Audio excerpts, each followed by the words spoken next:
De cette ville de la côte est du Japon, il ne reste rien. Un spectacle de désolation. Au milieu du chaos, seul l'hôpital est encore debout. Sur le toit, quelques habitants attendent d'être secourus. Selon la préfecture de Miyagi, on est sans nouvelles de 10 000 des 17 000 habitants de Minami-Sanriku. Sur une des plages de Sendai, 200 à 300 cadavres ont été découverts. Cette ville est la plus proche de l'épicentre du séisme. Les habitants encore sous le choc osent à peine s'aventurer dehors. Ceux qui sortent découvrent l'ampleur de la catastrophe. Mon fils venait juste d'acheter une maison il y a un mois ou deux. Tout est parti. Il ne reste rien si ce n'est un crédit.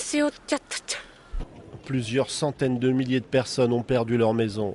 Certains de ceux qui ont survécu ont trouvé refuge dans des centres d'accueil. Dans la région d'Ibaraki, les queues s'allongent. Ici, on vient chercher un peu d'eau potable. Appuyés par l'armée, les opérations de secours continuent au milieu d'immeubles qui menacent de s'effondrer à la moindre réplique. Nous allons faire tout notre possible pour venir en aide à tous les survivants et à toutes les personnes isolées. En particulier aujourd'hui, car le temps est précieux et chaque minute compte.